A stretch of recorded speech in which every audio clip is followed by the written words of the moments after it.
Bueno, boas tardes. Moitas grazas a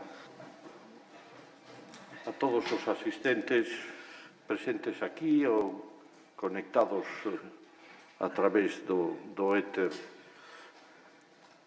a estas sesións que estamos a facer hoxe dentro da xornada de pensamento de Simone Weil en francés ou Weil en alemán, como era a orixe do seu apelido da familia. En primeiro lugar, agradecer o convite da sección de pensamento para poder estar hoxe aquí falando a todos vos, porque aínda que estivera hai tempo na sección de pensamento, agora podían ser calquera dos membros o que o fixera, e para mí é unha gran satisfacción poder volver a compartir tempo con todos vos. É un home do mundo da tecnoloxía, aínda que, aclaro, non tecno-optimista. Precisamente preocúpame moitísimo máis que outras cosas das que probablemente falemos hoxe aquí. Pero, dito eso, pois temos un tema interesante do que eu non me atrevo a entrar moito, sinalar algunhas anécdotas a destacar da persoa a que vai referirse Ramón Maiz dentro duns minutos, e ademais ele é o protagonista. Eu son un conductor así provisional deste acto, uns instantes, nada máis. Esa personalidade que resaltaron nas conferencias anteriores, desa busca da xustiza, da verdade por parte de Simone Weil, esa vida diferente dunha muller do seu tempo, unha familia moi liberal, unha familia non atada por creencias religiosas, aínda que poderían atoparse nos seus ancestros o xudaísmo, pero que, dende logo, non se corresponde ca vida dos seus pais, do seu contorno máis próximo, mesmo dela, que durante moitos anos sentiuse atea, e sempre o manifestou nese sentido.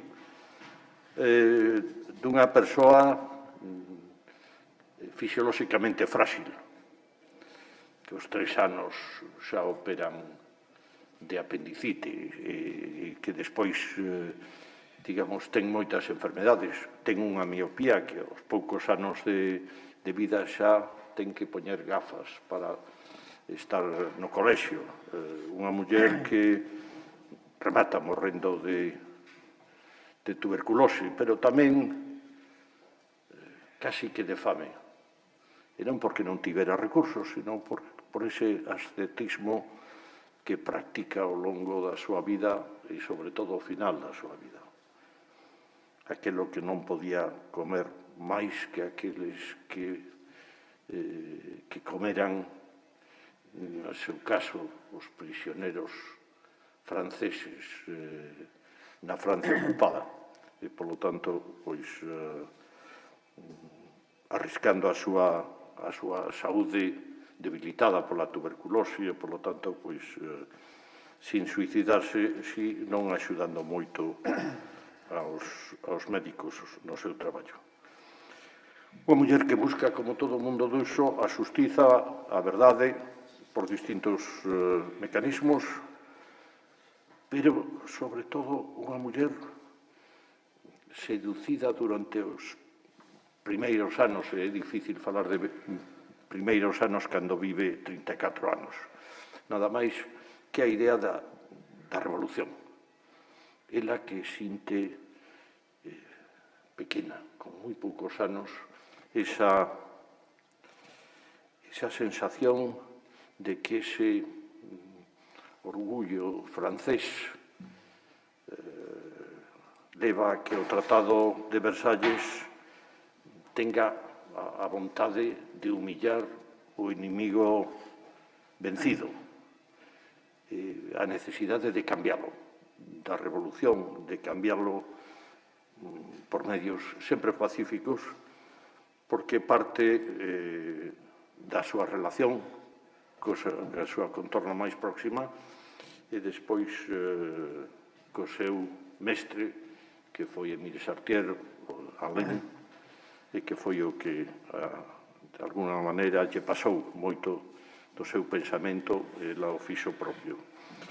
E tamén, bueno, pois unha muller que podería haber feito moitas cousas de outro xeito. A min sorpréndeme. Unha muller que vai estudiar a École Nacional Superior, onde van a élite dos franceses, onde salen os primeiros ministros, os presidentes, as grandes personalidades da sociedade francesa, e ali ten a oportunidade de estudiar e licenciarse en filosofía. E, polo tanto, pois, é sorprendente que esta muller que dende pequena seduce a idea da revolución e que, ademais, non solamente que o pensa, sino que o practica, pois que o faga nese contorno. Tamén porque na súa familia pois pretenden que nos colexios que lle den fundamentalmente ensinanzas orientadas a pensar, e que despois ela leva a cabo cando exerce nos liceos, dos 3 liceos onde está os 3 anos despois de licenciarse, onde choca cos estudantes e máis cos compañeiros, porque ela pretende máis que seguir as reglas da memorización, incorporar o ensino, a capacidade e o exercicio do pensamento. E non precisamente axuda moito na súa relación con eses centros e tamén ese interese en cambiar e ir na busca da verdade traballando.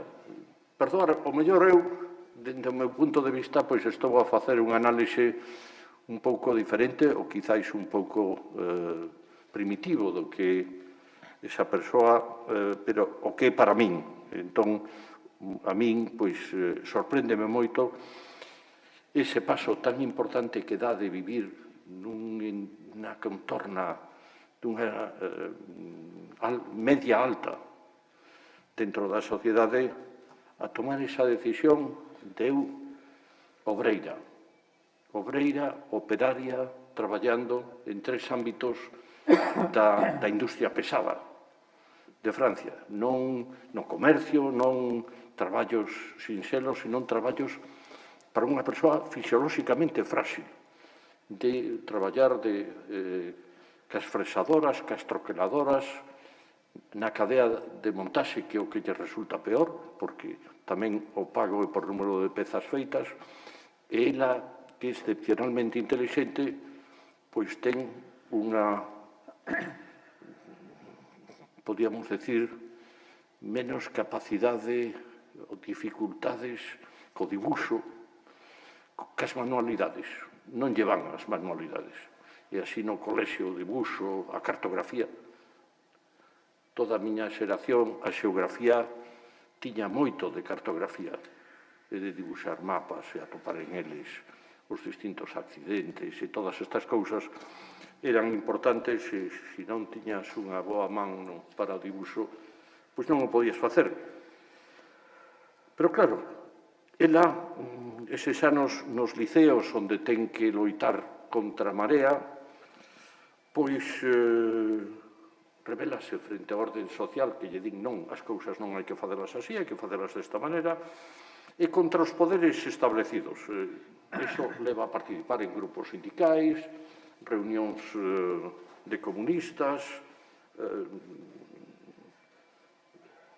reparte parte de su soldo nese convencemento da busca de mellorar as condicións de todos aos parados, que naturalmente non existía a seguridade social, como se a entendemos. Estas cousas,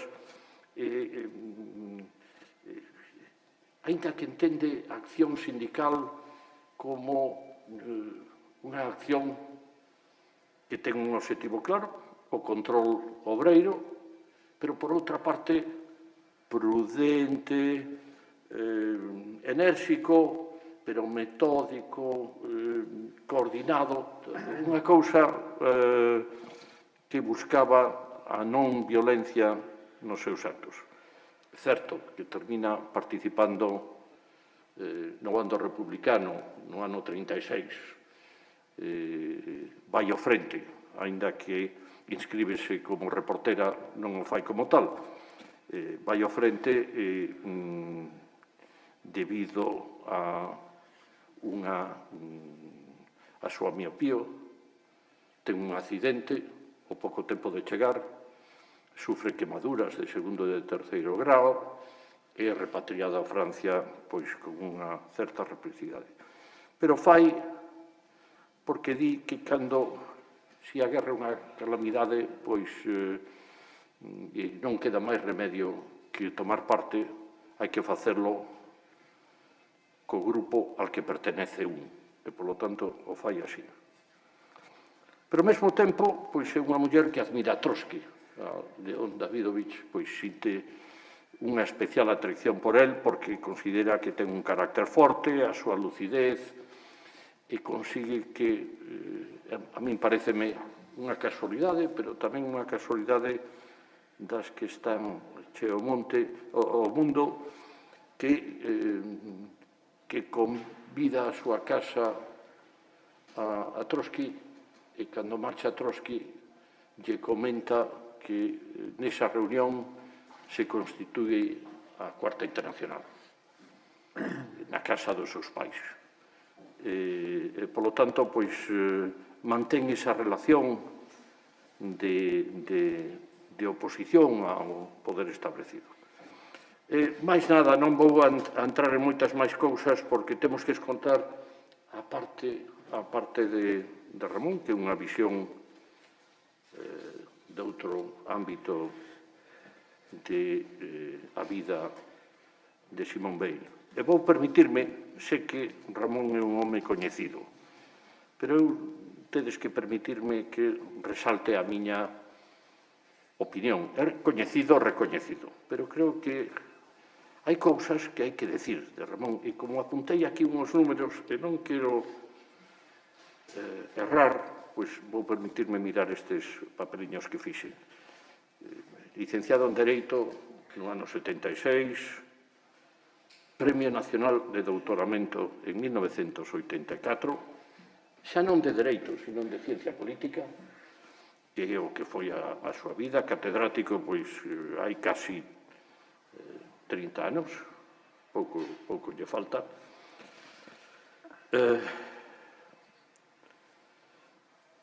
Que podo decir? Escribiu 43 libros, ata o momento, e os que te rondarei, non? Dende o primeiro, parecíame importante sinalar xa a orientación do seu traballo nas eleccións de Galicia, o Parlamento Galego, publicado por nós no ano 82, cronolóxicamente o primeiro, e o derradeiro, pois as Irmandades da Fala, no seu tempo, publicado por este Consello da Cultura Galega neste ano. 43 libros. Pero 104 capítulos de libros colectivos. Isto, no mundo, creerme, no mundo da tecnoloxía é extraordinario, é imposible, pero no mundo científico tamén é difícil. Ten 74 artículos en revistas nacionais e internacionais, pero fronte ao que moita xente pensa das contornas dos traballos nas ciencias sociais e nas humanidades, pois o fai en inglés, en francés, en castelán e en galego. Escribe artigos en revistas en todos eses idiomas, por lo tanto, revistas nacionais e internacionais, 22 proxectos competitivos da comunidade galega, do propio Estado e da Unión Europea. Numerosas estancias no estranxeiro, pero cando va ao estranxeiro non va a calquera sitio. Cando va a facer unha estadía en Estados Unidos, va á Universidade de Georgetown. Cando fai unha estadía en París, a fai na Sorbona. Cando vai a facer unha estadía ao Reino Unido, vai a Cambridge.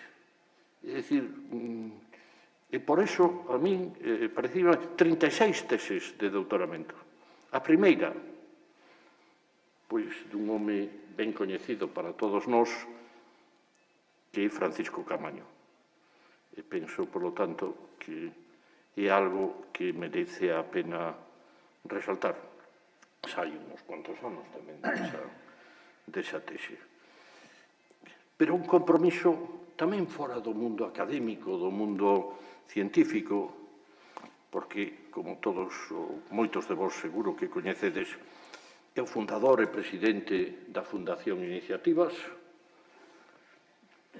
Durante moitos anos estivo e presidiu tamén a Comisión de Pensamento do Consello de Cultura Galega e tivo un programa en marcha durante anos que chamábase Sentidos da Cultura, onde se abordaban moitísimos aspectos de distinta ordenación.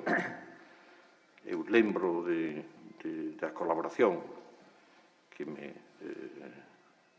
me consta persoalmente pois, ca Fundación Ortega y Gasset, na elaboración dun programa de posgrao que despois, pois, as numerosas normativas que a nosa propia burocracia no mundo académico pois, non puderon deixar seguir adiante.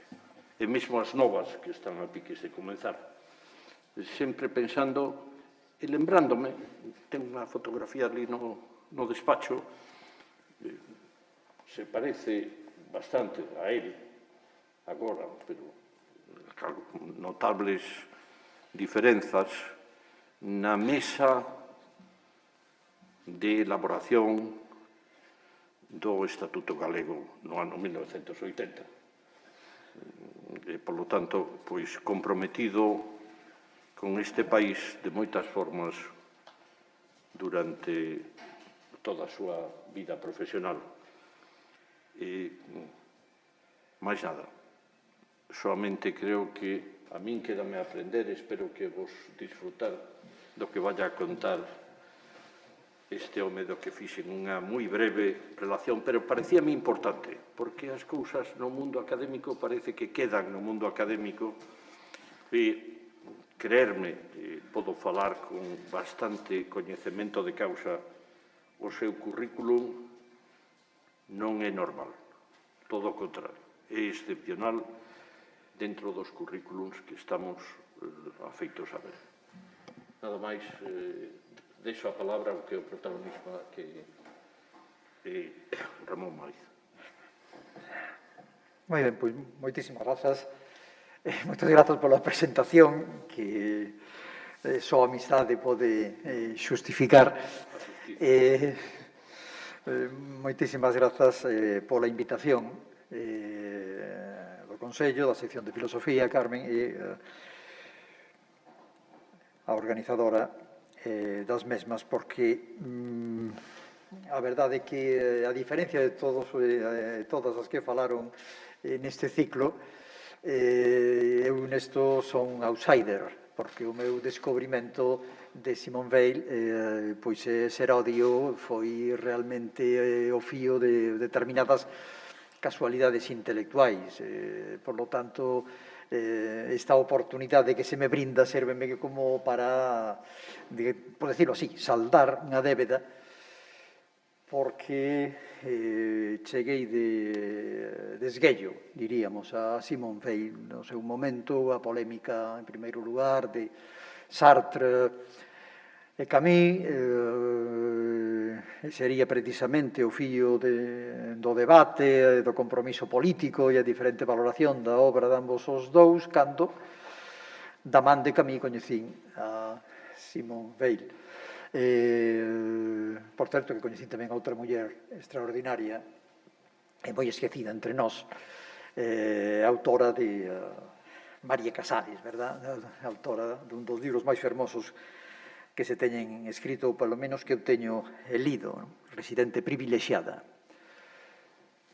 Despois, o segundo momento foi na chega do marxismo, que na miña época viña da man de Althusser, a surdeterminación, e, por lo tanto, pois, todo este espiritualismo e esta visión tan complexa e fora da contemplación dos seres humanos e os traballadores como soportes de estructuras, pois, pasou a historia rapidamente como textos pouco valiosos. Por eso digo que para min pois, é unha oportunidade porque só andando o tempo cos textos dos que hoxe nomeadamente falarei aquí, o enraizamento, os escritos de Londres, os cuadernos, será onde atopei pois unha sorpresa intelectual, humana e espiritual extraordinaria nesta muller. Tentarei de ser o máis sistemático posible na miña intervención, sin pretender por eso de construir unha falsa coherencia. Barthes previña no seu Michelet daquele intento de sacoherence, de buscar que todo encaixe nun modo de sistema, senón perseguir un conxunto de obsesións de Simone Weil que están guiadas neste caso, e a miña proposta, polo problema concreto. E ese problema é o tránsito do eu a nós, como unha perspectiva personalista, non no sentido de Mounier, non compre insistir nesto en demasía, personalista, de como se produce esa vinculación ao nós a través dunha constatación, ese descubrimento de que a persona que ten relevo para Simone Weil non é o eu, senón que o outro. E dai precisamente esa doble experiencia vital que vai a ensarillar ambas as dúas dimensións que hoxe me van a ocupar. Dunha banda, pois, a condición obreira do traballo a destallo, no seu descenso a tinferos da condición obreira persoal que vive como opción de proletarización, e, en segundo lugar, a vergonza infinita do fenómeno do colaboracionismo francés de Vichy co réxime nazi e ao nacionalismo de Estado que logo falarei como repelente, como xenreira que motivaría moitas páxinas do seu pensamento.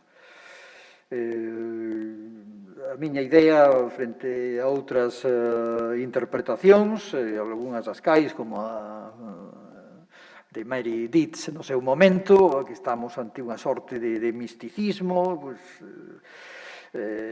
antipolítico, chega a decir.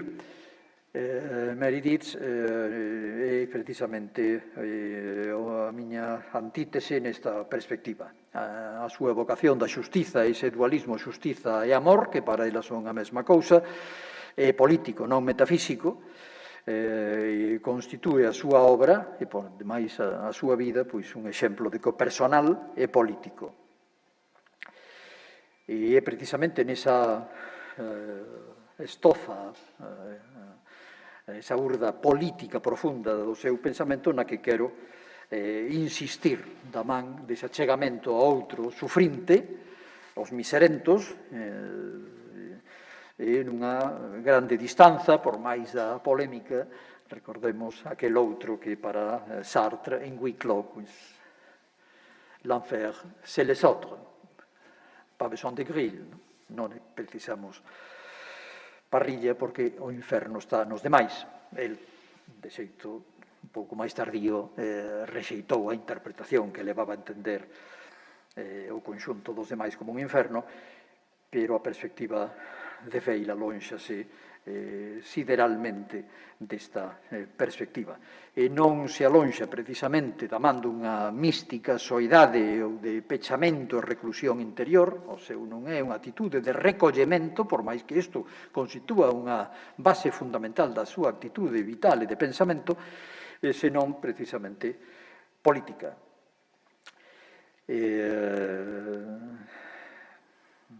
Espósito nun libro fermosísimo, L'origine della politica, compara a obra de Hannah Arendt e de Simone Weil precisamente como dúas visións da polis, polemos, da orixe e da chegada á dimensión política e do agonismo. E así é todo. A fortuna de Arendt,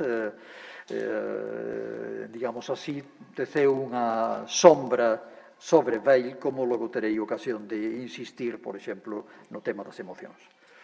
Este é o problema, tránsito deu a nós, e dai precisamente a dúa dimensión de se nós, a clase, a condición obreira, a clase obreira, e, en segundo lugar, a nación. Farei 5 apuntamentos, tentando ser o máis sistemático posible. En primeiro lugar, a conexión deste botar raíces co concepto da descreación, desde a problemática da descreación. En segundo lugar, o enraizamento na súa primeira dimensión da clase traballadora, a reconsideración do traballo. En terceiro lugar, pois, o segundo enraizamento, nación e patria. En cuarto lugar, verei como se traduce isto unha visión netamente ontolóxica da política como creación. E, en quinto lugar, o réxime emocional que, de xeito extraordinariamente original, acompaña a argumentación de Weil. No primeiro punto, decía, se é posible atopar no concepto e na idea de descreación, pois, base para os postulados que tanto chaman a atención, mesmo na propia trayectoria da súa obra, de l'enracinement. Sempre se entendeu como concepto negativo.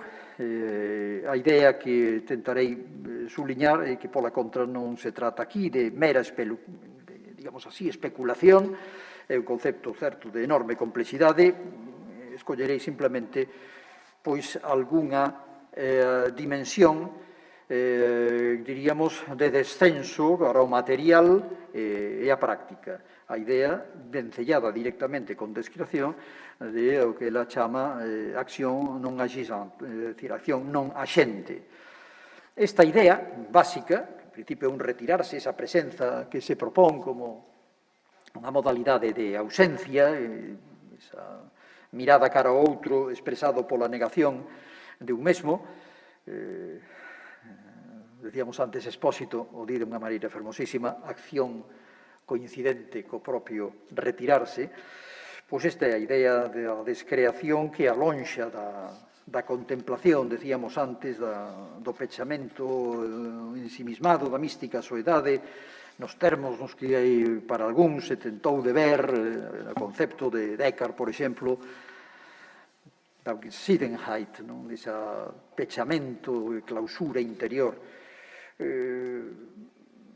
O meu plantexamento someto como sempre a prova de mellor argumento é que esta presenza que se propón na modalidade da ausencia na descreación é un concepto que ten unha dimensión positiva dirixida cara á xustiza, decíamos antes, o amor ao mundo e o amor aos miserentos, aos derrotados do mundo. E isto, sin negar a sustantiva dimensión espiritualista e mística da autora, diríamos, reconduce a nosa ollada cara abaixo, do relevo do material, do relevo do físico, nos seus propios termos, esa preocupación esencial ca existencia material dos seres humanos.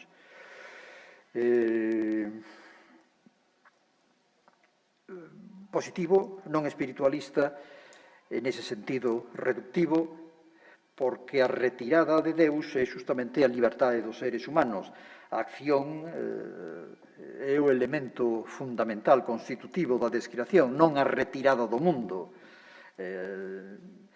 Eso sí, dos supostos pouco habituais, como é precisamente a extinción do eu autónomo, a crítica sempre presente do antropocentrismo, en este autovaleiramento de espera, de escoita, de atención, decíamos antes, de atención creadora, unha sorte de kenosis, autovaleeiramento para percibir o mundo e a realidade do seu tempo, e esa diagnose que asombra aínda día de hoxe nos seus escritos, non digamos xa nos seus cadernos, que son absolutamente, radicalmente deslumbrantes.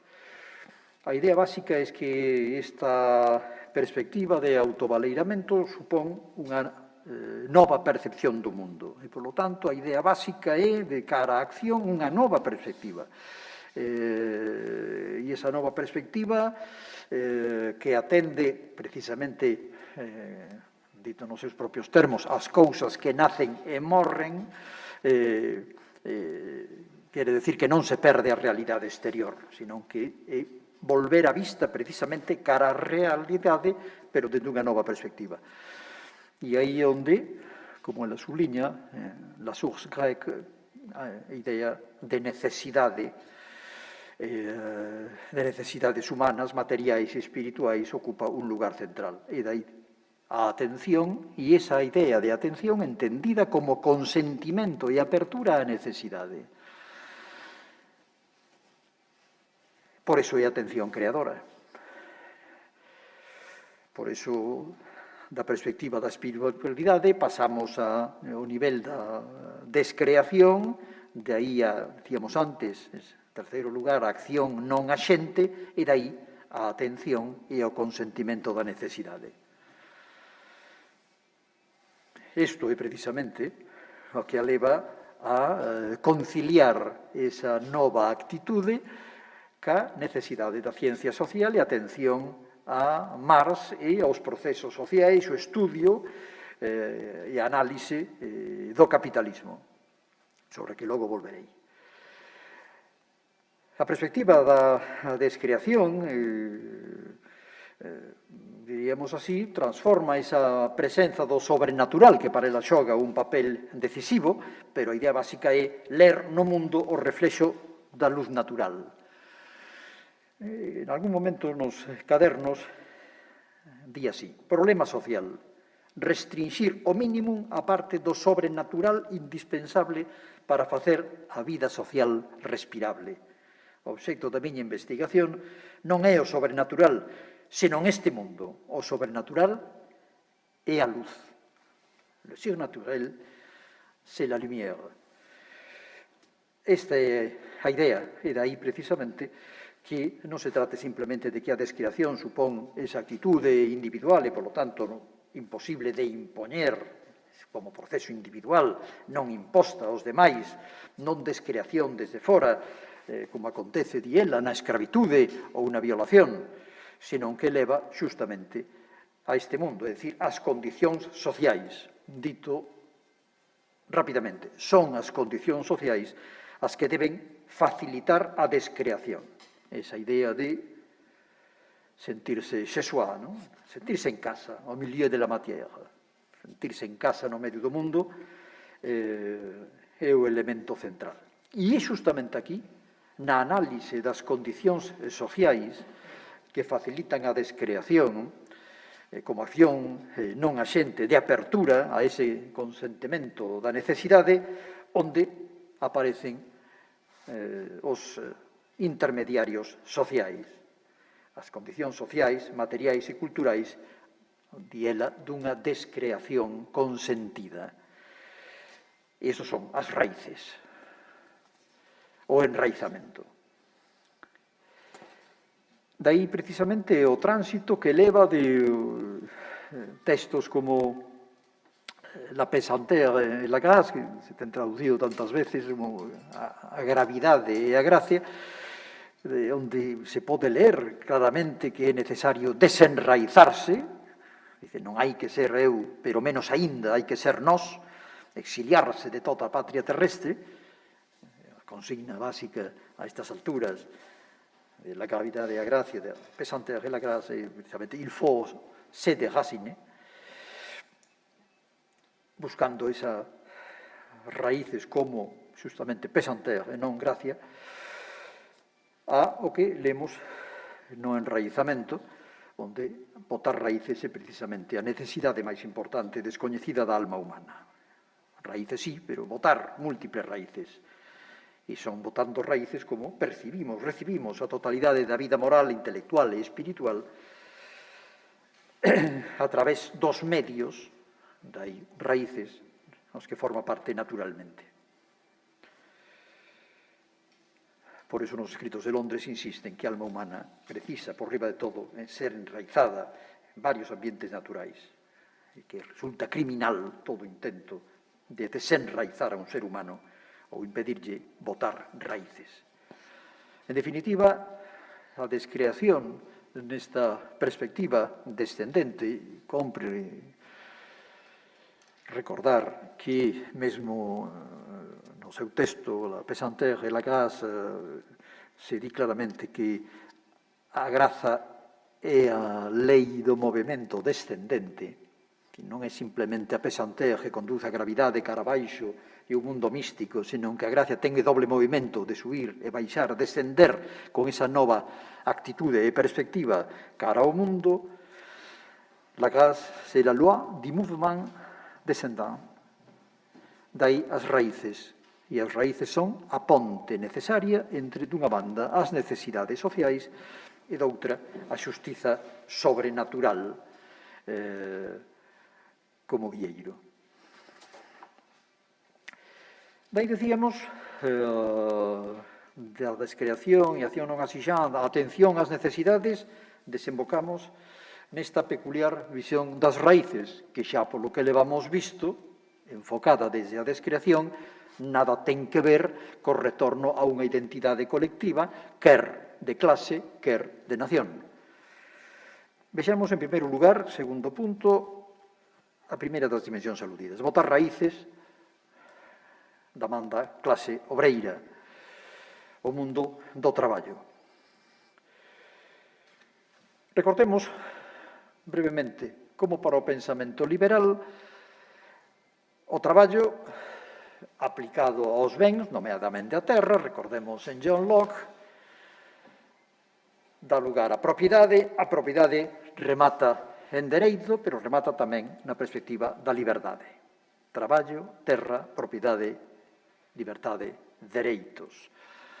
Weil invirte radicalmente isto. O traballo como necesidade vital que require atención creativa, se traduce nunha obriga, non nun dereito, e dai a centralidade da problemática das raíces. Certo que isto tampouco ten moito que ver con Marx, ou aínda peor, co marxismo, e ela distingue claramente o Marx, aínda que para ela o Marx era o Marx o manifesto, apenas tiña lido o Capital, e daquela non saíra con os manuscritos económico-filosóficos. A idea do marxismo á altura de 1848, que sería logo elevado a vulgata polo socialismo científico, e logo volverei sobre isto, era a idea que o traballo xenera intereses comuns, como, íamos así, os non propietarios dos medios de produción, os propietarios nuos da súa soa forza de traballo, que isto daría lugar á conciencia de clase e a clase a movilización comunista expresada no movimento obreiro. A posición de Weil resulta, resumirei brevemente, drástica e radicalmente crítica en dous aspectos. Crítica primeira deste marxismo que nada ten que ver ca evolución posterior dos escritos políticos de Marx. Primeiro elemento é a centralidade das forzas productivas. É a tese, ao seu modo de ver, insostible, de feito nas súas propias verbas, hegelianismo invertido, do desenvolvemento ilimitado das forzas productivas. O crecemento infinito, o mito do progreso. Aquí, o tránsito que ela propón é ben claro. Das forzas productivas crecendo ilimitadamente, as relacións de produción, empregando a terminoloxía marxista. A idea básica é que o desenvolvemento da técnica non vai supor unha natureza alternativa. O traballo é alienación por mor da súa non creatividade, a técnica e a maquinaria, a automatización non se poden enfocar desde o mito americano do robot e das posibilidades infinitas, e a ciencia necesita unha radical transformación para incorporarse a un proxecto político e social e o mundo do traballo. Traballo, técnica, máquina e ciencia, polo tanto, implica abandonar a reflexión sobre o crecimento ilimitado das forzas productivas e centrarse xustamente na crítica da sociedade industrial basada no traballo e nas relacións de produción. Por lo tanto, non se trata simplemente das condicións de traballo a destallo, a suba do salario, a reivindicacións obreiras, reducción dos horarios, etc., senón de atender a fenómenos como, precisamente, a dimensión da ciencia e do papel da técnica e a formación intelectual desa condición obreira. De entender, por exemplo, o paro como, diela, o desarraigo, a perda de raíces elevada a enésima potencia. Segunda crítica, en este caso, vimos a primeira, de forzas productivas a relacións de producción. A segunda crítica ao marxismo e a leva das relacións de producción a superestructura. Por qué? Porque non se trata simplemente de explotación, sino que se trata de opresión, de dominación. E este é un elemento absolutamente fundamental que eleva precisamente non só a dimensión cultural, sino a dimensión do poder político, a dimensión das formas políticas e a toda esa invención e reflexión que a leva a introducir dimensións de raíces non somente pensadas desde o Estado, senón tamén desde a nación, e por eso a nación ocupa o lugar que logo veremos. Pensemos que este superamento do horizonte meramente economicista da man precisamente dos valores intelectuais, da ética, da construción, polo tanto, político, podríamos decirlo así, construción político-intelectual da clase obreira, tradúcese nunha distanza considerable con respecto da clase obreira do marxismo como corrente da época, do socialismo científico, se se quer. Podemos poñer algunhas diferencias e concretar isto para non ficar no ar. Subliñarei 5 diferencias. Primeira diferencia, onde o marxismo oficial, escolástico, se centraba na explotación, por mor da propiedade ou non propiedade dos medios de produción, Weil introduce radicalmente a opresión, os fenómenos de dominación, de control, de servidumbre, elemento que non se resolve exclusivamente na explotación nin con conceptos de plusvalía, e que diversifica, amplifica e complexa extraordinariamente a dimensión da condición obreira. En segundo lugar, a centralidade dos intereses comuns como concepto básico. A clase obreira vencéllase entre sí porque os traballadores teñen os mesmos intereses. A análise de Freire é radicalmente distinta tamén nese segundo punto. Non é simplemente que os intereses, ela comproba a aristocracia obreira na fábrica, os diferentes labores, que é iso de que existen intereses unificados que dan lugar a unha conciencia común de clase. Pero non somente iso, é que simplemente os intereses non chegan. A construción dun movimento obreiro non pode depender exclusivamente de intereses compartidos, que xogan o seu papel. Compre moitos máis elementos políticos e éticos, e, como logo veremos, afectivos, emocionais, para construir unha nova condición obreira. Terceiro lugar, a fábrica como agrupación territorial dos obreiros en lugar precisamente de ampliación e reforzamento da conciencia de clase. Para a fábrica é justamente o lugar onde as obreiras se transforman en pezas da maquinaria dunha técnica ao servizo da máxima oportunidade do taylorismo, da man guiada exclusivamente polo consumo e a demanda externa, e, polo tanto, a fábrica en sí mesma como deseño industrial é un elemento de dominación espacial que adelanta con moito o seu tempo as análises posteriores de raíz Foucaultiana. Lonxe de provocar unificación, provoca alienación, desgregación, desmovilización. Cuarta dimensión. Os obreiros non teñen patria. Kein Vaterland, se nos di no Manifesto Comunista. Este é outro elemento fundamental. O desenraizamento do proletariado en Francia ten moito que ver ca perda de raíces e o colaboracionismo e o afundimento integral da nación francesa e a colaboración cos nazis. A idea de nación non é allea. Justamente compre reflexionar sobre as relacións entre clase e nación. O internacionalismo proletario carece de sentido. Quinto lugar, revolución. A idea de revolución, na perspectiva do socialismo científico, é justamente unha revolución estructural, cambiar o sistema económico e logo virá da man dunha dictadura do proletariado o novo mundo. Esa revolución social, que non política, inevitable, permanente, propia do manifesto, resulta extraordinariamente limitada.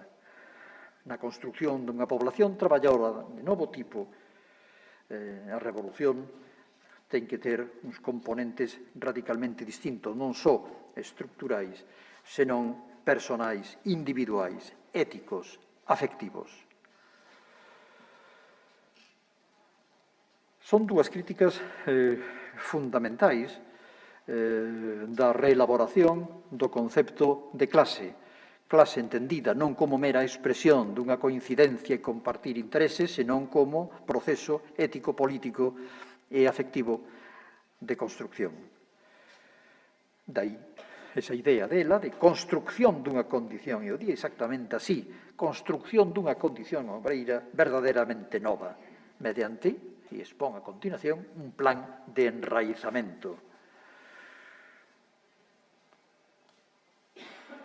O que ele aspira é non simplemente a unha reivindicación máis de condicións de traballo, de salario, de horarios, etc., senón, e o di textualmente así, unha sublevación do ser enteiro. Isto replantexa justamente a clase non como un dato obxectivo situado nas relacións de produción, na evolución das forzas productivas, tendencialmente infinita, senón a clase como resultado dunha mobilización política. Non se trata, polo tanto, de suscribir a tese do socialismo científico que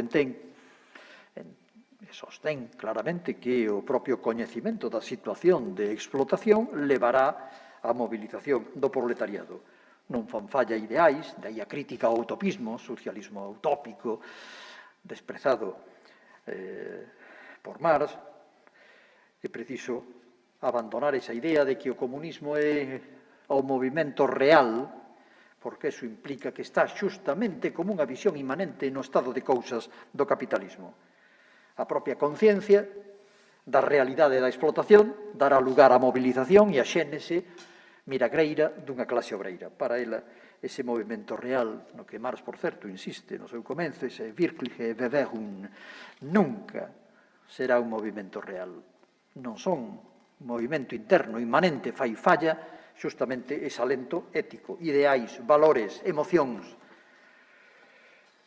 lonxe de que aquelas tendencias naturais e imparáveis da sociedade moderna pois leven esas leis de ferro, conduzan á aparición dunha condición obreira. Precísase xustamente algo fundamental, a deseabilidade do cambio, da mobilización, un etos, en definitiva, reformas morais, non somente reformas estructurais e económicas que son necesarias, compre engadir a dimensión da opresión, compre engadir as reformas morais e políticas, ideal, valores, conductas individuais tamén, e sentimentos. Son motivación para a acción, sentimentos e actitudes, o modo de vida, todo iso que pode parecer atrabiliario desde o punto do marxismo estructuralista, plantéxase como un elemento fundamental, o personal e político. Non se trata solamente de estructuras. A alineación das fábricas, o traballo mecánico produce obsesións. Nada hai de salvífico se non resulta radicalmente transformado. Cando se di o traballo físico e o seu centro espiritual, estáse pensando precisamente nesa nova condición obreira radicalmente distinta. Aquí pasamos a dimensión, claro, de botar raíces e esta dimensión da nación e da patria. Recordemos o itinerario de necesidades vitais que levan a obrigas, as condicións na que se pode cumprir con esas obrigas, e aquí unha das raíces fundamentais é a comunidade, e esa comunidade contemporánea non é outra que a nación. A comunidade nacional, nos di Weil, pois ten a función de dirixir a nosa ollada cara a esa continuidade pasado, presente e futuro. Logo veremos en que condicións. A esa construcción do futuro, pero desde un algures, de saber o que temos detrás. E ela mesmo di, nada ten que ver isto con idea reaccionaria. O pasado, a vida, esa sabia, ela chama medio vital, eses tesouros herdados, e ela ten que ser dixeridos e, o que é máis importante, ten que ser recreados.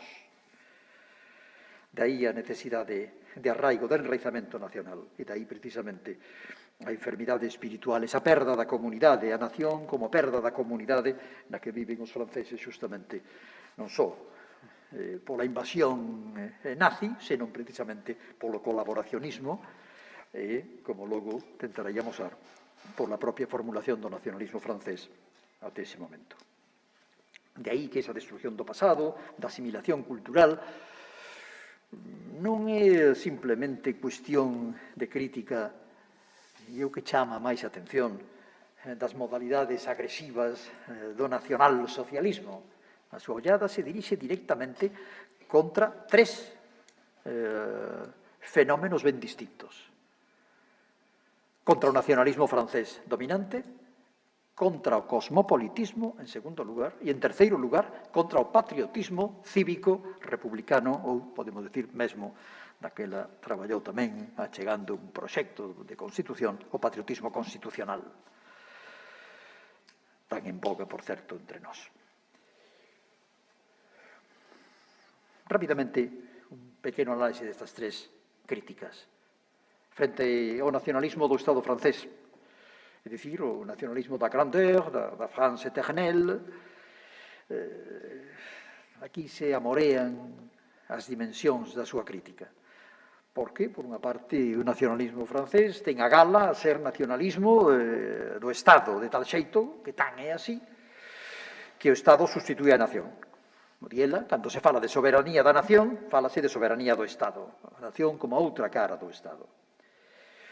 Pero logo tamén, unha visión do pasado gratuita e gratificante da France éternelle, da grandeur, ela entende que iso ven da tradición romana e, curiosamente, de Corneille. E é precisamente ese nacionalismo da grandeur o que leva precisamente á opresión interna das nacións e rexións en Francia é a mesma que se traduce no exterior no colonialismo francés. E dai precisamente esa desegregación interior e ese colaboracionismo de Vichy que leva realmente a entender a patria como ausencia da patria. Resultan estremecedoras as palabras na que recoñece que a realidade de Francia se ten feito posible ante os ollos dos franceses por mor da súa ausencia. A patria como ausencia da patria. Pero, en situación de guerra, en segundo lugar, podría pensarse que Weil se inclinara cara ao cosmopolitismo ou ao internacionalismo obreiro. Sin embargo, resulta extraordinariamente crítica contra ese pacifismo internacionalista e esa fuxida da nación que se derivou da guerra do 14 e incluso, algo máis, co internacionalismo proletario, que ela interpreta como novo imperialismo da man da URSS. Como unha dictadura pode ser o modelo dun internacionalismo e a patria dos traballadores, a dictadura que se estaba establecendo na URSS. Por lo tanto, a visión tanto cosmopolita de cidadáns do mundo como de internacionalismo resultan desbotadas. Quedaba unha terceira opción, o patriotismo cívico, constitucional, aquel que nada ten que ver ca idea de nación. Maurizio Viroli, nun libro excelente, por lo demais, For Love of Country, insiste que Weil no seu patriotismo da compasión, pois realmente adopta ese patriotismo republicano cívico, pero hai algo que non encaixa. E é que este patriotismo cívico republicano se desentende radicalmente da pertenencia política da idea de nación. E este é o que Weil, da man do seu concepto de enracinement, négase a facer por completo. Daí que teñamos que prestar atención ao concepto de nación en Weil, ese concepto específico, diríamos non nacionalista, nos términos non nacionalistas do nacionalismo francés. Recordemos o erdo no que ela se debate nese momento, a tradición francesa que viña desde os nacionalistas de Carrel, Le National, o nacionalismo de Barré, de a terra e os mortos, aquela idea que podemos ver nunha novela, por lo demais maravillosa, Le Déraciné, de Maurice Barrés, reaccionaria novela que nos plantexa precisamente a procura e a perda por parte dos seus protagonistas, ni máis ni menos que da substancia nacional, a sustancia nacional de Francia, un nacionalismo esencialista. O nacionalismo de Marat, que a base de buscar no pasado, acaba predicando a volta da monarquía. E xa non digamos algo que tendemos a descoñecer sempre, o activos que estaban no momento en que Weil escribe o nacionalismo fascista francés, con obras extraordinarias e xente dunha potencia intelectual enorme. Pensemos en Thierry La Rochelle, unha novela extraordinaria como texto literario, Gilles, ese nacionalismo decisionista que abandona calquer terra e os mortos, a historia, a grandeza, etc., basada exclusivamente na idea da violencia revolucionaria nacional-socialista. Esa frase chama a atención de Thierry La Rochelle, nacionalisme é périmé. Incluso máis, la guerre, c'est ma patrie. A guerra é a miña patria.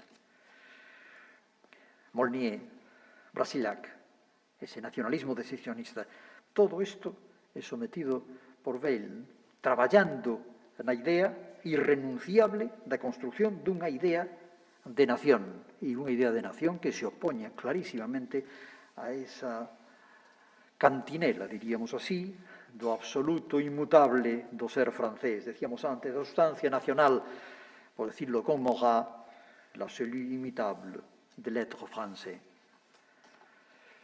Cal é, entón, a idea de nación enraizada que nos propón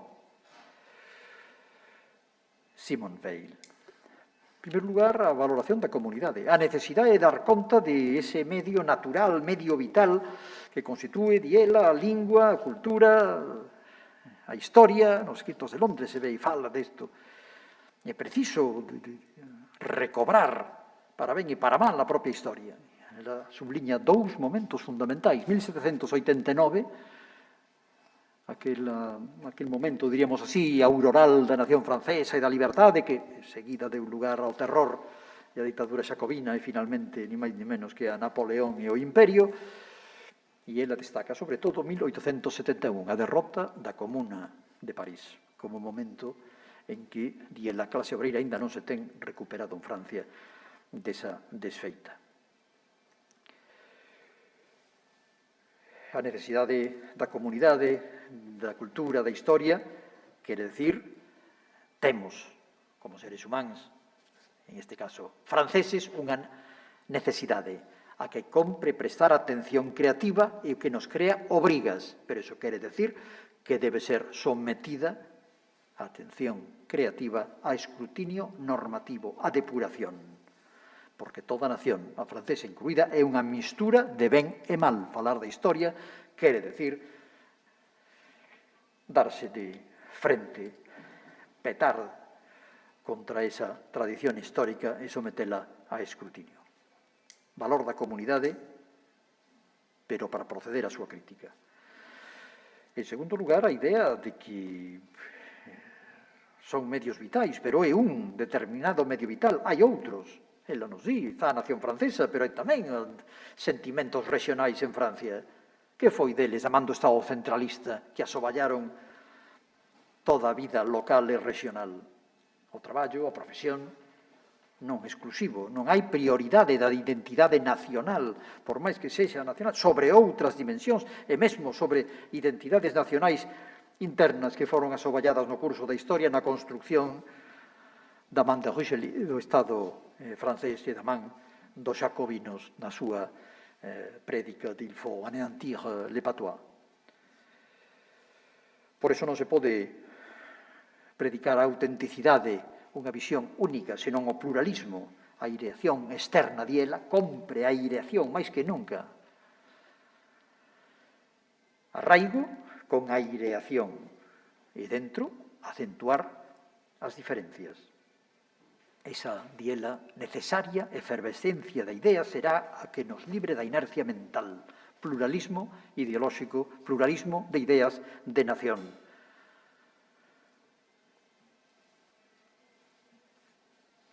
E como resulta de todo isto, a nación entendida non como un obxecto dado de antemán, algo que se recupera do pasado, dos limos da historia, senón algo que compre refacer. E o verbo que emprega sistemáticamente varias ocasións é refaire, inventar un novo patriotismo, pensalo por vez primeira, refacer o patriotismo, refacer a alma dun país, frente a que? Frente a todo o anterior. A idea de que hai unha visión única, o do nacionalismo da grandeur, do imperio colonial, do sometemento das nacionalidades e rexións dentro de Francia, a recuperación desa pluralidade de culturas e de linguas. Observemos a pertenza radical da idea de nación que non é baladín en algo sobre que se adoita pasar de esguello como se fora un elemento menor. A idea básica de que a nación francesa leída como Estado soberano, non como pobo soberano, senón como Estado soberano, esgota o país. De aí esa hostilidade que ela percibe falar de Bretón e de Provenzal, por mor desa destrucción sistemática da vida local e regional. Quer decir, ten a crítica cara a visión imperial detrás da visión universal de Francia, ao imperio colonial francés, a xenofobia, a destrucción, a aculturación dos povos colonizados. Esa é precisamente a patria que se chama no nacionalismo da época a inmolarse no colectivo. Observemos o valor da nación como proceso contingente, aberto, contestado, plural, que, por certo, resulta compatible ca idea de Europa, daquela idea, Europa, en determinados contextos previos aos anos 40, non era somente a que estábamos afeitos da Unión Europea, o movimento europeísta, federalista europeo, que coñecemos de Altiero Spinelli, de Ursula Hirschman, que o colaboracionismo construía unha idea de Europa baixo a éxida alemana, esa idea imperial. Diela, a unidade europea debe ser alentada. Sería un desastre opoñer a patria á unidade europea. De aí, precisamente, en algunhas das súas páxinas na que se fala de federalismo europeo, no que ten insistido Paco Fernández Boey, Emilia Bea, etc., etc. Federalismo europeo.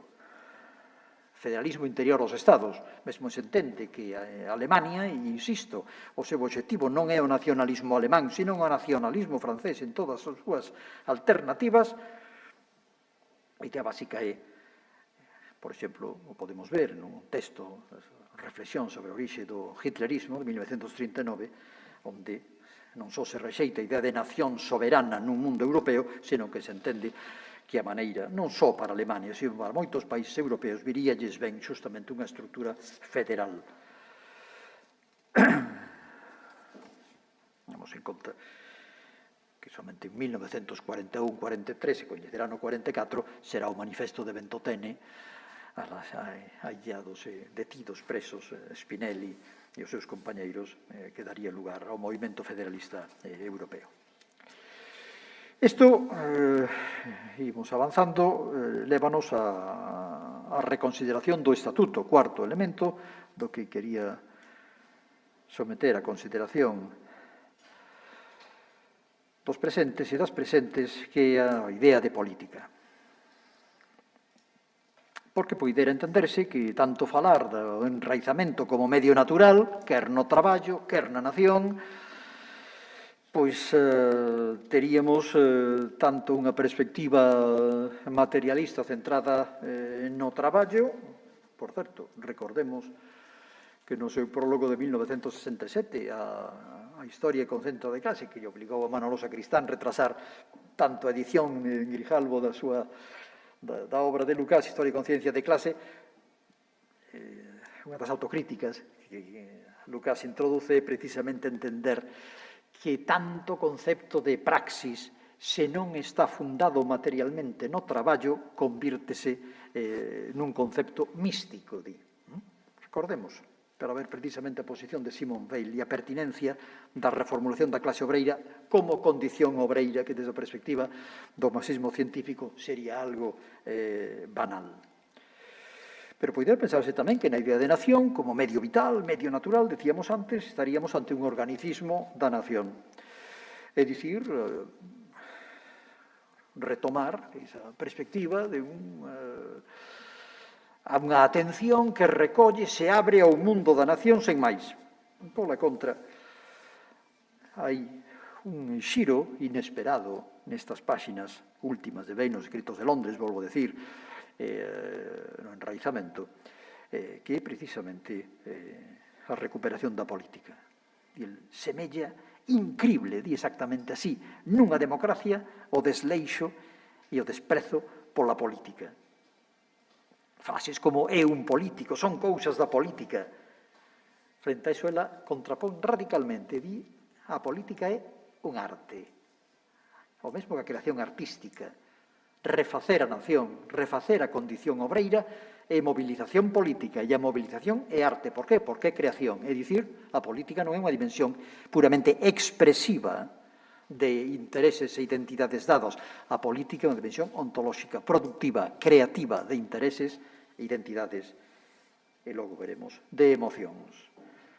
Por eso, entende, abonda xa con confundir praxis con tecné frente a Maquiavelo. Hai unha frase que excusa o ulterior comentario sobre o estatuto ontolóxico da política, que di o seguinte: temos trabucado a fabricación dun piano coa composición dunha sonata. Praxis e tecné. Aquí non nos vale Maquiavelo. A política e creación e a atención creativa desemboca xustamente nunha politización das identidades e da dimensión da clase obreira e da reformulación radical da nación francesa. Isto condúcenos finalmente pois a quinta dimensión que quería suscitar, que é o que poderíamos chamar o réxime emocional, seguindo o concepto de William Ready en The Navigation of Feeling, o réxime emocional deste proceso creativo de identidades, de clase e de nación. E é que, perdóname as presentes, pero frente a Arendt, radicalmente, As emocións sí que xogan en Veil un preclaro papel político de primeira orde. Vai rompe radicalmente ca dicotomía razón e emoción. Detrás da cal, por certo, se agacha a dimensión e excisión público-privado e detrás da cal se agacha, evidentemente, a distinción home-muller. A muller son sentimentos, mundo privado das emocións, retiradas da vida pública. Para ela, a construción da nova condición obreira da nova nación francesa require un específico réxime emocional. Entende que a dimensión cognitiva, os valores, os principios, ten que ir acompañado de afectos. Son inseparables. Decíamos antes, e falábamos tanto da construcción político-intelectual da clase como a construcción político-intelectual da nación. Temos que hablar dunha construcción político-intelectual apaixonada de clase e de nación. Mesmo a xustiza se interpreta, decíamos ao comezo, desde o amor como sentimento de xustiza propio do movimento obreiro. Observemos, por exemplo, como contrapón. Falarei simplemente de tres emocións fundamentais. A construcción do réxime emocional da nación francesa que ela postula. Visión tradicional, emoción dominante, orgullo nacional. La grandeur, la France éternelle, esa vocación universal que daría renda solta ao centralismo abafante do Estado francés e ao colonialismo despiadado. Orgullo nacional. E ela, sin embargo, toda nación, e Francia primeira, ten moito menos do que estar orgullosa do que estar avergonzada. Do orgullo a vergonza. Os crimes cometidos, a guerra, a opresión das nacionalidades e rexións, ou a destrucción da vida local, o colonialismo, e xa, por si fora pouco, o colaboracionismo. Vergonza. Vergonza que se multiplica noutras emocións, e son conceptos empregados por ela, orgullo nacional, ao que contrapón a vergonza, e di que dá man a xenreira do Estado policial que está detrás da patria, ou a indignación que suscita o colaboracionismo. O seu réxime emocional alternativo ten un centro e é, precisamente, o patriotismo, a idea de nación desde a compaixón. Ese sentimento de tenrura diela por algo fermoso, pero extraordinariamente frágil e perecedoiro. Nada de grandeza nacional. Diela. Temos que atopar unha enerxía, é dicir, un alicerce para a movilización política que sustitúa o énfase na guerra, a esa capacidade da guerra de xerar entusiasmo, conmoción, mesmo poesía. Compre engadir precisamente un réxime emocional basado na tenrura, na compaixón, no amor diela pola patria, entendido xustamente con ese sentimento de vergonza, porque o Estado non deixa de ser, subliña ela, algo frío que non pode ser amado, para crear, en cambio, unha fraternidade real, cálida, agarimosa. Por lo tanto, a idea básica, como vemos, é preservar e refacer unha idea que retoma e sitúa no centro desa ruptura do doble mundo da razón e da emoción, decíamos antes, público-privado, home e muller, ambos espazos subordinados a razón, ao público, a exclusión fundacional da muller do espazo público, precisamente a dimensión das emocións e, sobre todo, da compaixón. Hoxe non é tan original, temos textos de Michael Walzer, de Martha Nussbaum, sobre esa dolorosa emoción dirixida ao sofrimento doutras criaturas.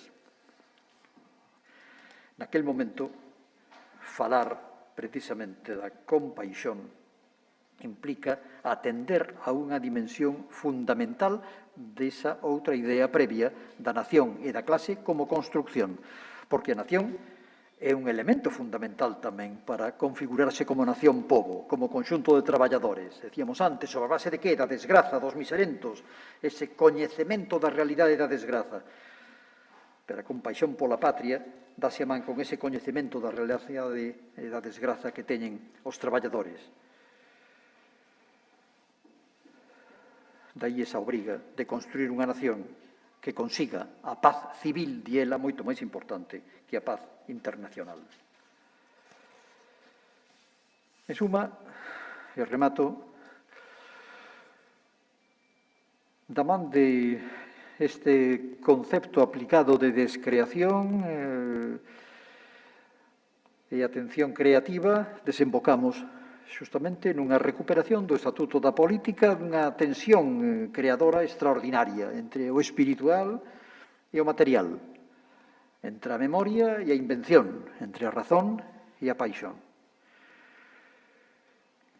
Eu entendo para min que esta é unha lección extraordinaria, non sei se última, desde logo non derradeira, de Simone Weil para o noso presente. Esa muller loitadora, antes se falou reiteradamente no día de hoxe, tamén contra si mesma, que mellor se expresa que calquer conclusión nuns versos de Saint-Jean Perse. Femme qui se fait et se défait avec la vague qui l'engendre. Muller que se fai e se desfai na mesma onda que a enxendra. Moitas grazas.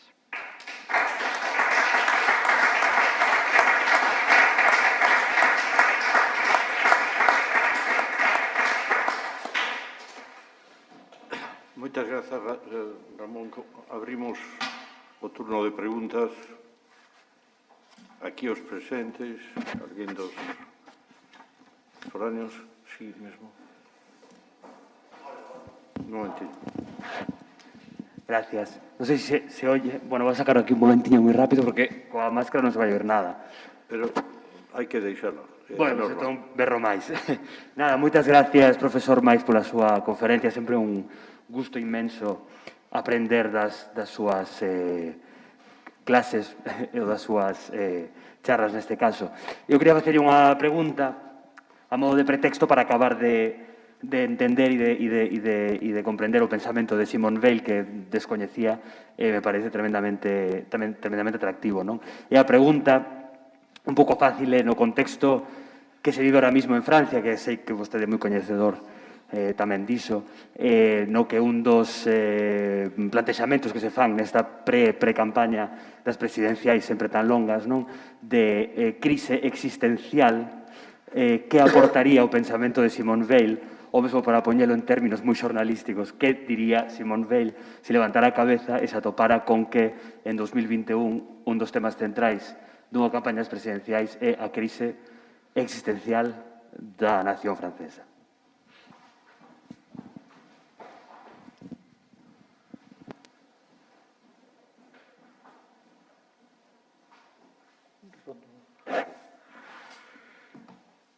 Pois moitas grazas pola pregunta, que ten o seu aquel, como a quen di. Claro, crise existencial. E efectivamente, o problema que acontece xustamente a estes efectos en França é precisamente que non houbo ningunha reflexión crítica sobre o nacionalismo que se foi impoñendo progresivamente todo o fío do século XIX. Por lo tanto, a idea básica que non hai que agardar a sorpresa, pois, decíamos antes, de Barré, do antisemitismo, do affaire Dreyfus, a finais do século XIX, primeiro do século XX, a sorpresa do colaboracionismo é simplemente que por detrás, diríamos así, da República o que había era un nacionalismo de Estado extraordinariamente potente e operando a múltiples niveis, encarnado nas institucións e nomeadamente espallado desde a escola. E evidentemente ese nacionalismo como sempre atendemos ás demandas externas dese nacionalismo, poderíamos prestarlle máis atención, por exemplo, a presidente Charles de Gaulle, cando provoca a primeira crise na Unión Europea, ameaza con saírse da man das reclamacións netamente nacionalistas e o xiro que lle dá a nación francesa despois da guerra e nos primeiros momentos da construción da Unión Europea. Pero o problema básico é precisamente dirixir a ollada a onde Simone Weil nos chama, que nós estamos construindo, quen somos eses nós. Esa é a operación fundamental da idea de nación. É onde se xoga toda a idea de nación, sexa ou non nacionalista, que nós estamos definindo. Quen somos nós e quen son eles? Quen é o outro? Que é o propio e que é o alleo? Quen é o amigo, quen é o inimigo, en definitiva, en final. E recordemos que Francia vai desenvolvendo permanentemente o seu outro unha e outra vez. Tradicionalmente o outro era ben claro. A historia de Francia construíse sobre o século XIX, o vemos no republicanismo, moi agradecido, do cal somos debedores, esa idea do mito franco-gálico, os franceses, dirá Thierry, son os galos, é dicir, os celtas, onde tomara Murguía, por certo, mentras os francos, é dicir, os alemáns, son o enemigo. O problema é que iso degenera rapidamente e o outro pasa a ser o xudeo. E a medida que avanzamos no século, hai unha extraña coincidencia dun nacionalismo francés, por certo, de esquerdas e de dereitas, na que para uns o xudeo é o alleo porque non ten a raíz cristiana de Jeanne d'Arc, porque detrás do mito de Marianne, la République, temos o mito da Pucelle d'Orléans, é dicir, de la France catholique. Entón, o xudeo é realmente o outro e o enemigo, non o protestante, o xudeo. E andando tempo, isto se traduce, para sorpresa de todos, nos 70.000 xudeos que os franceses envían aos campos de concentración dos nazis, sobre o cal se garda un espectacular silencio. E andando tempo, que a emigración, que a guerra da Arxelia e demais, o outro pasa a ser precisamente o musulmán, o árabe. E a partir de aí, ese outro, retroalimentado, claro está, co terrorismo islamista radical, pero ese movimento de exclusión, e dai, antes desta idea da crise existencial, o que abonda unha literatura enorme de centos de libros en Francia nos últimos 10 anos, que son diversas sobre a islamización de Francia. Estamos perdendo as raíces. Por qué? Porque temos ao outro aquí metido, estamos concedendo demasiado, que se o multiculturalismo, que se a liberdade, a prohibición do hijab na escola ten ese sentido. Resulta que a escola é laica, como é laica prohibimos a religión. A escola será laica, pero non os estudantes e as estudantes. Cada quen ten a liberdade de religión. Non entender a liberdade de religión. Sustituir a idea da secularidade polo laicismo cunha nova ideoloxía do Estado militantemente antirrelixiosa, entendendo, polo tanto, que toda religión son feitos atávicos que compre que se esvaezan no pasado. Dalí, por lo tanto, son problemas que se van acumulando.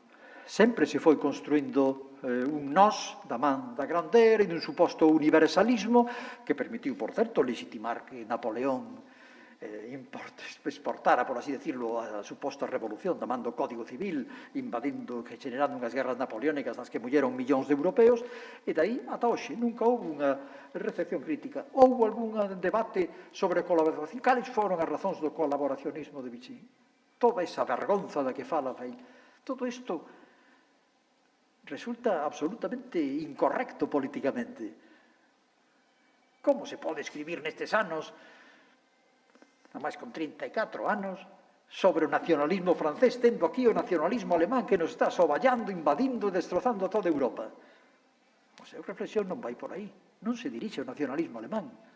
Fala dos orixes do hitlerismo, pero o problema constante que brota nos seus escritos é dicir, e se resulta que estamos facendo un fascismo a francesa? Debería ser a tese. Todo eso ficou esvaído, esmorecido totalmente na historia. Por eso, esa reflexión é fundamental, porque non abundan moito e non contribúe nada, porque o propio pensamento da esquerda, do propio Partido Socialista Histórico en Francia, do propio republicanismo francés, esa idea de que se está construindo a república e resulta que detrás da república o que temos aquí non é unha república, sino é un nacionalismo francés de Estado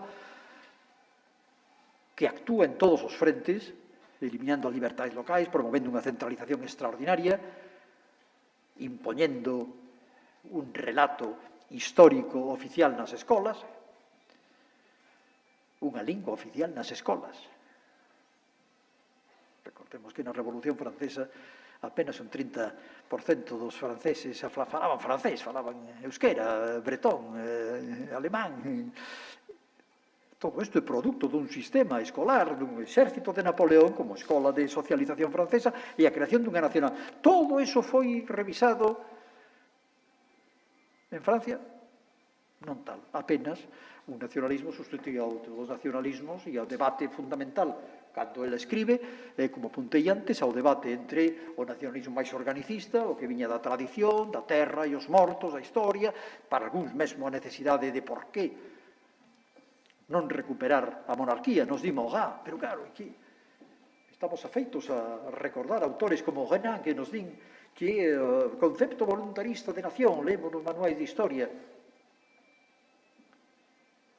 Que é a nación? Un plebiscito cotidiano. Renan? Que plebiscito cotidiano? Si Renan está dicendo que hai que recordar e a memoria é absolutamente fundamental e que a nación francesa sin a monarquía, sin unha dinastía que lle dé continuidade no tempo, textualmente, c'est une maison de sable, unha casa de area que se derrumba se non ten monarquía. Non hai que agardar a Maurras. Si xa está en Renan, o famoso que se opuña ao nacionalismo alemán e supostamente voluntarista e está falando de recuperar a monarquía e de construir unha historia na que nos di é tan importante o que se conta como o que se oculta.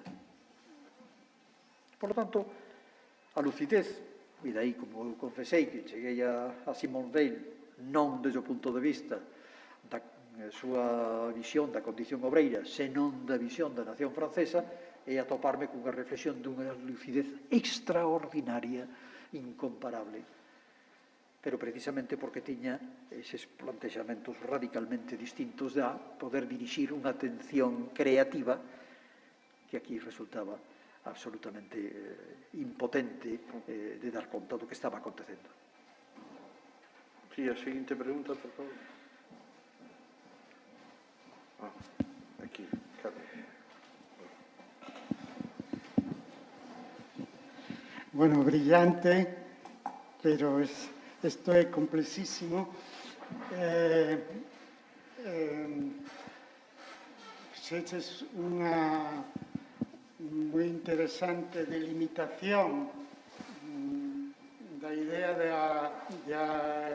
enraizamento frente tanto ao republicanismo cívico, patriotismo da Constitución, frente ao cosmopolitismo vacío, internacionalismo proletario, etc., e frente ao chauvinismo, nacionalismo francés, todo isto perfecto.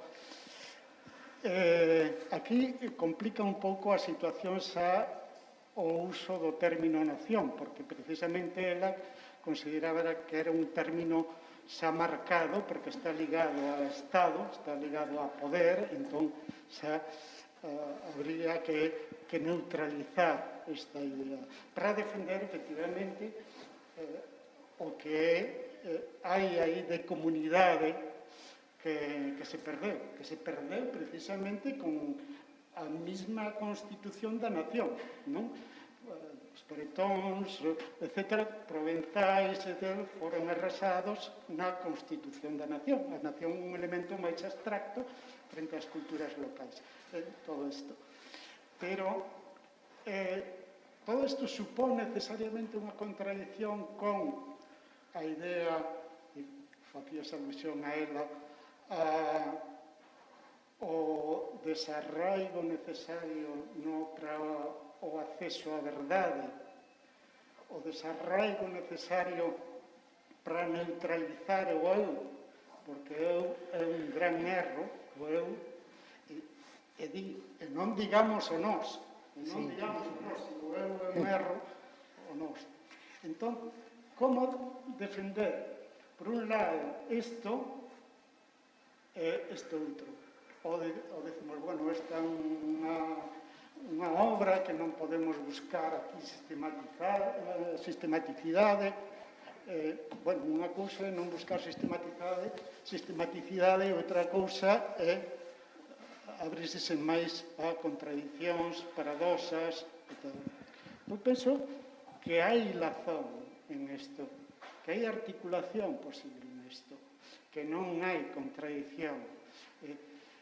Hai unha idea clave que o nós é unha identidade que se exclúe, que se non deixa ser, o concepto de creación ten un valor moral enorme porque aí Deus se retira da creación para deixar ser o home, que o home non é libre se Deus non se retira.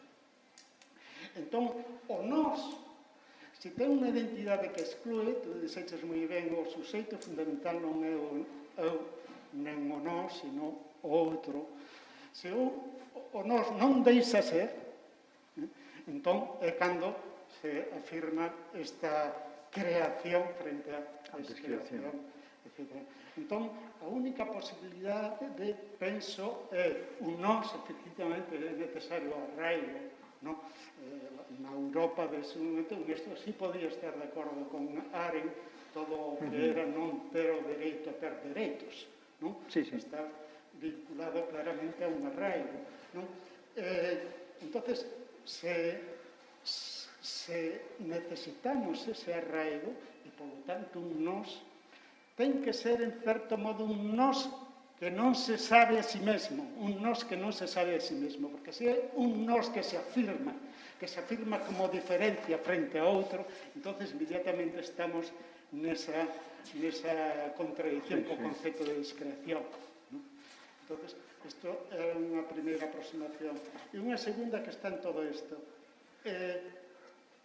Ela afirma rotundamente o valor da verdade, que é unha verdade tomada das matemáticas, o seu modelo de ciencia sempre foi un modelo matemático, e iso o mellor se pode discutir, non?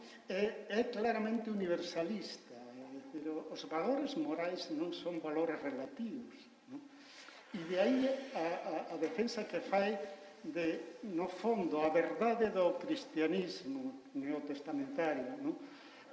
Do hinduismo, de Grecia, tanto a Grecia presocrática como a Grecia clásica, non? É a mesma verdade. Son distintos camiños para acceder ao mismo. Entón, hai unha idea de que cando unha cultura é realmente auténtica, non? Se accede a universalidade. Entón, accedes a outro, non afirmas o teu nós frente ao outro, non, accedes a universalidade. E de aí a súa práctica. Senón, non se podría comprender como esta muller de pronto estaba entusiasmada por levar a Sófocles e explicar a Antígona aos obreiros, non? Aos seus alumnos do liceo, senón aos obreiros, non? Explicar a Antígona. ¿No? O sea, aí que hai valores universais que xa pouco importa se son de aquí ou de aquí.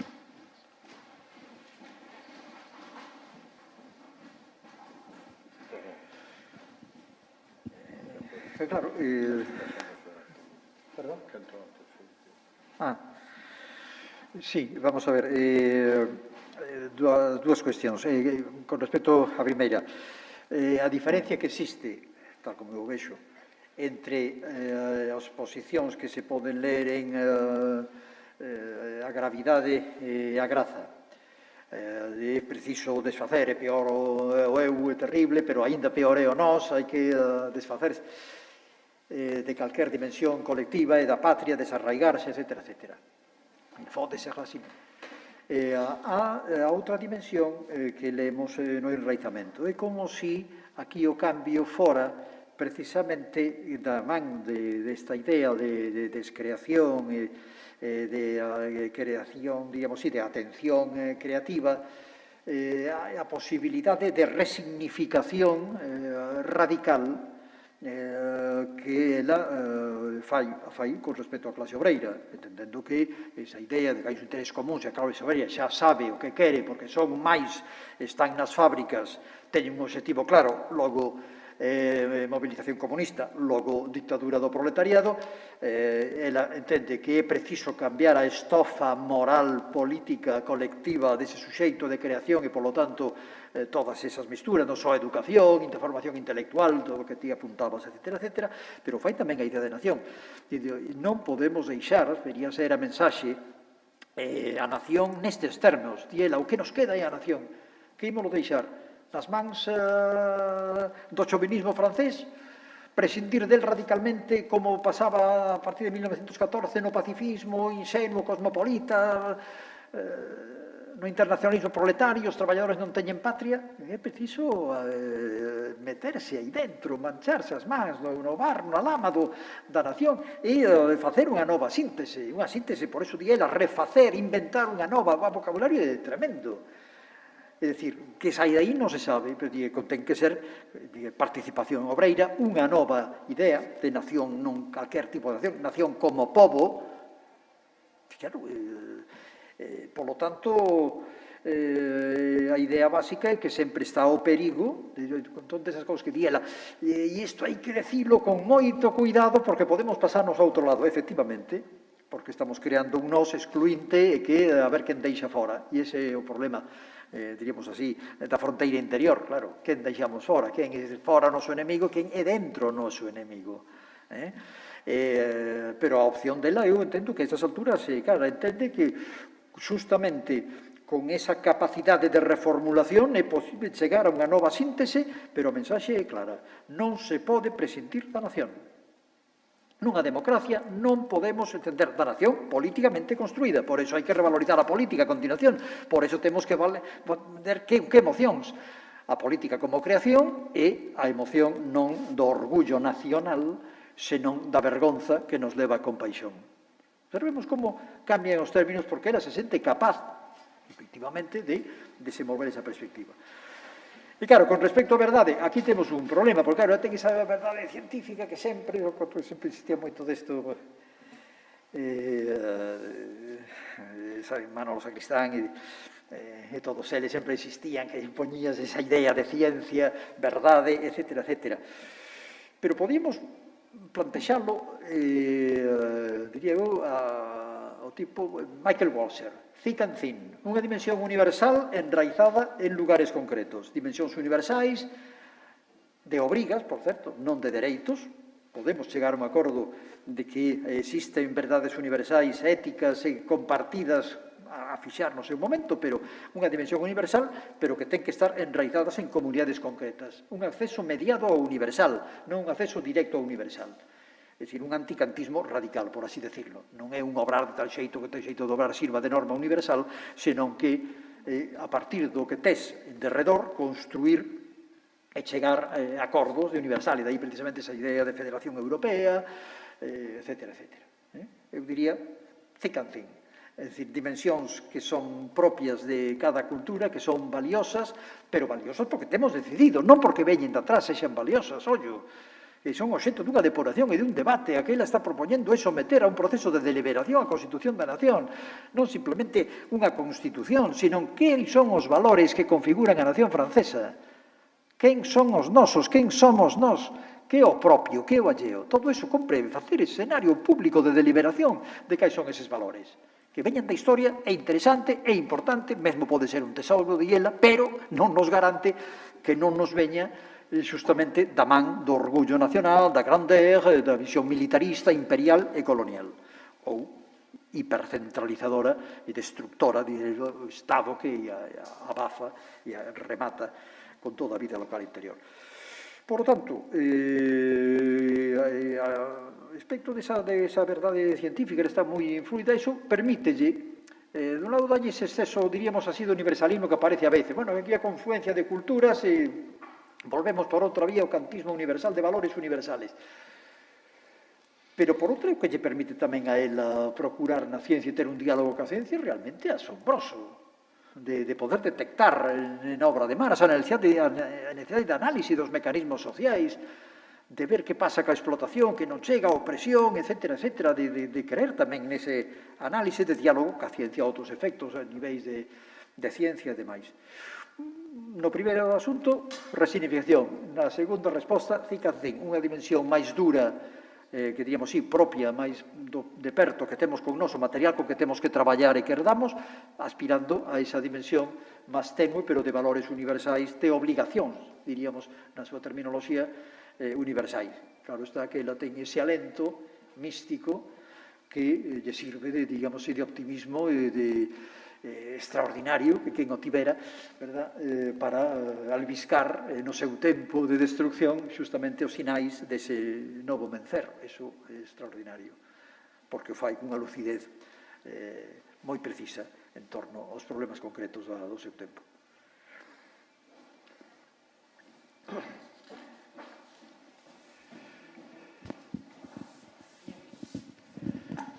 Bueno, xa casi estamos en hora, pero unha pequena pregunta. Primeiro, parabéns, dende logo, por a charla. Moitísimas grazas, Ramón, e grazas tamén a Juan por a presentación. Durante toda a xornada foi saindo de forma reiterada o papel das emocións, o da tenrura, das virtudes, no pensamento de Simone Weil. E ti, bueno, además, fixeche referencia, ese binomio xustiza-amor, e remataches falando desas emocións contrapostas. Vivimos un momento onde se utilizan moitas palabras, a palabra emoción, pero de unha forma casi banal, como algo que, bueno, os animais tamén teñen emocións, e as emocións son unha cosa así primaria. Para ti, cal é o papel político, se poderías explicar ou fundar un poquinho máis, que teñen as emocións no pensamento de Simone Weil e, sobre todo, que podemos, digamos, traer cara a nós neste momento? Pois mira, a pregunta, como todas que se fixeron, vai a temas moi centrais. Se entendemos a política, por así decirlo, como unha dimensión superficial da realidade humana, na que os problemas agroman desde o social. Aquí estamos co volcán, pensemos na metáfora volcánica. Hai un magma que acaba por sair xerando o conflicto. É dicir, temos unha visión volcánica da política. Hai conflitos e tensións sociais que en algún determinado momento rematan por sair á superficie das cousas. A superficie política, o social e o cristalizado é onde está o magma. Pero eu penso que esa visión xeolóxica é absolutamente equivocada, porque a política non é unha dimensión expresiva de algo na profundidade. A política é creativa, por eso decía, eu resaltaba a dimensión ontolóxica, creativa, produce a movilización política, pero para iso temos que entender a política non como a política institucional, senón a movilización política no todo o seu sentido amplo, unha movilización de discursos, símbolos, repertorio de acción diferenciado e plural, dimensión organizativa, liderado, etc., etc. Todo eso é unha dimensión productiva, ontolóxica, crea realidade, non expresa unha realidade máis profunda. Unha manifestación, un debate, crean identidades, reforman intereses, etc., etc. E en ese proceso hai un elemento que sempre se esquece. Pensamos en termos de intereses, que intereses defende cada quen, intereses de clase, que dará lugar no marxismo, conciencia de clase, intereses nacionais, observade que é un monopolio absoluto, diríamos cartesiano, desa atención ao concepto básico herdado da Ilustración. Temos intereses que son cuantificables e podemos agregalos. Pero claro que todo eso se basa precisamente na dicotomía razón-emoción. Estamos expulsando as emocións da política. É como algo, como esas paixóns, que algo que acontece, son un componente fundamental. Non só porque na neurociencia dos nosos días sabemos que a dimensión cognitiva é absolutamente inseparable da dimensión afectiva e emotiva, senón tamén porque é preciso saber cal é o papel e o cultivo das emocións. Porque levámonos extraordinarias sorpresas cando vemos por doquier a aparición de botarates políticos que levan millóns de votos, pero logo resulta que cultivan un réxime emocional moi acaído para tempos de zozobra, por exemplo. Cultivan o medo, por exemplo, cultivan o enfado.